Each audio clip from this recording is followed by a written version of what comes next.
नमस्कार दोस्तों, logical Indian stories के इस नए एपिसोड में आप सभी का स्वागत है। आशा है आपको हमारी पुरानी वीडियोस जरूर पसंद आई होंगी और आगे भी हम कोशिश करते रहेंगे ऐसी ही और भी इंफॉर्मेटिव वीडियोस आपके सामने लाने की। आज हम बात करेंगे भारत में आई दुग्ध क्रांति यानी कि ऑपरेशन फ्लड, जिसने भारत को इस क्षेत्र में एक पिछड़े हुए देश से विश्व के नंबर 1 दुग्ध उत्पादक देश के रूप में स्थापित कर दिया। आप में से कई लोगों ने शायद इसके बारे में जरूर सुना होगा, परंतु इसके पीछे की कहानी, इसके उदय के कारण और कौन इसके पीछे जिम्मेदार व्यक्ति हैं के बारे में आज हम आपको बताएंगे। आप सभी जो भी कोई डेयरी प्रोडक्ट इस्तेमाल करते हो, जैसे दूध, दही, घी, मक्खन, छाछ, मठा, चीज इत्यादि, तो फिर आपने अमूल का नाम जरूर सुना होगा। आइए पहले कुछ पुराने लम्हों को याद करते हैं, कुछ याद दिलाते हैं आपको 90s की कहानियां।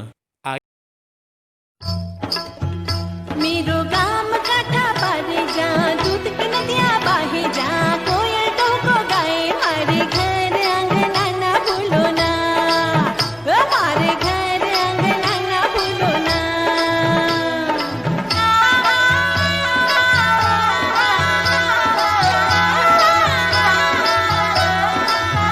सपने हो गए हैं साकार, दम के मारा ये घर बार, आवे खुशियों की फुहार, 12 महीने है त्योहार, सुनो सुनो रे,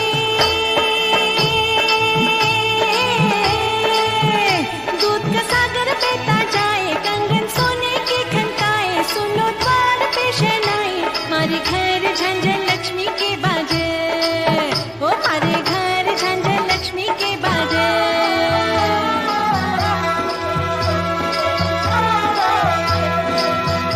आइए आज बात करते हैं उस व्यक्ति की जिसे लोग आमतौर पर श्वेत क्रांति का जनक मानते हैं और उनके बारे में अधिक जानकारी मांगने पर लोगों के पास कोई जवाब नहीं होता। तो हमने सोचा कि एक वीडियो के माध्यम से आपको उनकी उपलब्धियों के बारे में जरूर बताया जाए। उन्हें देश के सबसे बड़े सोशल एंटरप्रेन्योर या सोशल इंडस्ट्रियलिस्ट भी कहा जाता है। उन्होंने 30 से ज्यादा कंपनियों की स्थापना की। अमूल और धारा जैसा बड़ा नाम भी उन्हीं के दिमाग की उपज है। वो राष्ट्रीय डेयरी विकास बोर्ड के अध्यक्ष पद पर 23 सालों तक रहे। वे रमन मैग्सेसे पुरस्कार, पद्मश्री पुरस्कार, पद्म भूषण पुरस्कार, कृषि रत्न पुरस्कार, वॉटेलर शांति पुरस्कार, कार्नेगी फाउंडेशन पुरस्कार, विश्व खाद्य पुरस्कार, विश्व डेयरी एक्सपो, मेडिसन वॉस्किंसन यूएसए द्वारा अंतरराष्ट्रीय ख्याति प्राप्त व्यक्ति व पद्म विभूषण से सम्मानित किए गए। देश को विश्व में दूध का सबसे बड़ा उत्पादक देश बनाने वाले व्यक्ति खुद दूध नहीं पीते थे और ना ही डेयरी फार्मिंग में रुचि रखते थे। वो तो बस सरकारी स्कॉलरशिप के कारण इसकी पढ़ाई कर रहे थे। तो आप खुद सोचिए कि बेमन से किए जाने वाले काम में व्यक्ति ने भारत देश को विश्व में नंबर 1 दुग्ध उत्पादक देश बना लिया। Father of the white revolution के नाम से अपने billion litre idea operation flood, विश्व की सबसे बड़ी 25 वर्षों तक चलने वाली परियोजना में 1700 करोड़ रुपए के निवेश के माध्यम से ऑपरेशन फ्लड ने 55,000 करोड़ रुपए मूल्य तक भारत में दूध उत्पादन को बढ़ाने में मदद की और इस अभियोजना ने भारत को अमेरिका से भी आगे खड़ा कर दिया। अभी तक आप सोच रहे होंगे कि जिस व्यक्ति के बारे में हम बात कर रहे हैं, हमने अभी तक आपको उनका नाम नहीं बताया। ऐसा इसीलिए क्योंकि अब तक लोग केवल उनका नाम श्वेत क्रांति के जनक के रूप में जानते हैं, पर वो क्रांति क्या है और उसके अलावा उनका क्या योगदान है, इस पर लोगों को अन्य कोई जानकारी नहीं है। उस महान व्यक्ति का नाम था डॉक्टर वर्गीस कुरियन, जो एक दूरदर्शी व्यक्ति थे। भारत देश की आजादी के आसपास उन्होंने डेयरी सहकारी कैरा जिला सहकारी दुग्ध उत्पादक संघ लिमिटेड की स्थापना की, जिसे अमूल डेयरी के नाम से जाना जाता है। कैरा जिला सहकारी दुग्ध उत्पादक संघ लिमिटेड के अध्यक्ष त्रिभुवन दास पटेल के अनुरोध पर उन्होंने डेयरी का काम संभाला। इस डेयरी की स्थापना सरदार वल्लभ भाई पटेल की पहल पर की गई थी। अमूल की तकनीकें इस प्रकार सफल हुई कि 1965 में लाल बहादुर शास्त्री जी ने नेशनल डेयरी डेवलपमेंट बोर्ड यानी कि NDDB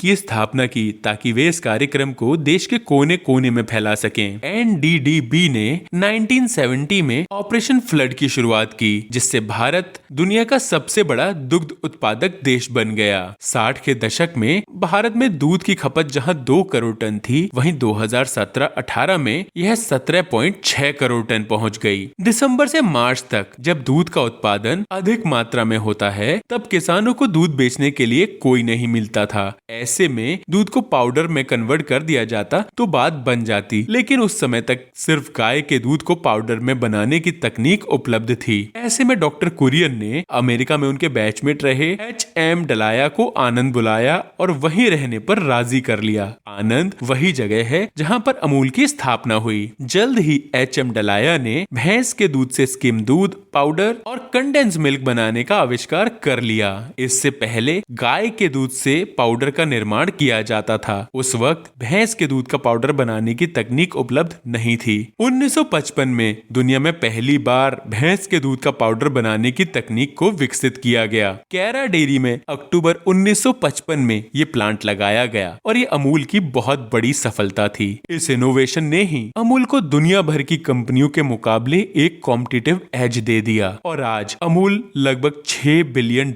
की कोऑपरेटिव है, जिसके उत्पाद 60 से अधिक देशों में बेचे जाते हैं। वर्गीस कुरियन के नेतृत्व में कोऑपरेटिव को दिन दुना रात चौगुनी प्रगति होने लगी। गांव-गांव में KDCMPUL की कोऑपरेटिव सोसाइटियां बनने लगी। इतना दूध इकट्ठा होने लगा कि उसकी आपूर्ति मुश्किल होने लगी। इस समस्या को हल करने के लिए मिल्क प्रोसेसिंग प्लांट लगाने का फैसला किया गया ताकि दूध को संरक्षित किया जा सके। देखते देखते आणंद के पड़ोसी जिलों में भी कोऑपरेटिव का प्रसार होने लगा। डॉक्टर कुरियन KDCMPUL को कोई सरल और आसान उच्चारण वाला नाम देना चाहते थे। कर्मचारियों ने अमूल्य नाम सुझाया, जिसका मतलब अनमोल होता है। बाद में अमूल नाम चुन लिया गया। देश का ये सर्वप्रथम कोऑपरेटिव संघ केवल 2 गांव के कोऑपरेटिव संस्थानों से शुरू हुआ था। आज अमूल से 1.6 करोड़ से भी ज्यादा दूध उत्पादक जुड़े हैं। ये दूध उत्पादक 1,85,903 डेयरी कोऑपरेटिव सोसाइटियों के जरिए अमूल तक अपना दूध पहुंचाते हैं। 218 डिस्ट्रिक्ट कोऑपरेटिव यूनियनों में दूध की प्रोसेसिंग होती है। अमूल की 28 स्टेट मार्केटिंग फेडरेशन करोड़ों लोगों तक उस दूध को पहुंचाती है। 1979 में वर्गीस कुरियन ने धारा लॉन्च करके खाद्य तेलों के व्यवसाय में भी क्रांति ला दी। तिलहन उत्पादकों के सहकारी परियोजना से उत्पादकों एवं तेल के उपभोक्ताओं के बीच एक सीधा संपर्क स्थापित हुआ, जिससे तेल व्यापारियों और तेल सर्राफाओं की भूमिका घटी। इस परियोजना का मुख्य उद्देश्य तेल की कीमतों में स्थिरता लाना, खाद्य आयात पर भारत की निर्भरता कम करना और उत्पादन वृद्धि के लिए तिलहन उत्पादकों को प्रोत्साहित करना था। मास्टर डिग्री प्राप्त करने के बाद जब डॉक्टर वर्गीस कुरियन अमेरिका से भारत लौट आए और 1948 में सरकार द्वारा संचालित डेयरी विभाग में शामिल हो गए, तब वे केवल अपना बॉन्ड पूरा करने के लिए काम कर रहे थे और जल्द ही इस नौकरी को छोड़ देना चाहते थे। लेकिन KDCMPUL के संस्थापक त्रिभुवन दास पटेल ने उन्हें रोक लिया और कुछ दिन अपने साथ काम करने के लिए मना लिया और उसके बाद जो हुआ वो आप सभी जानते हैं। दूध उत्पादन में देश को आत्मनिर्भर बनाने के अलावा किसानों की स्थिति को सुधारने के लिए डॉक्टर वर्गीस कुरियन ने इस अभियान की शुरुआत की थी। कुरियन को भारत का मिल्कमैन भी कहा जाता है। एक समय जब भारत में दूध की कमी हो गई थी, कुरियन के नेतृत्व में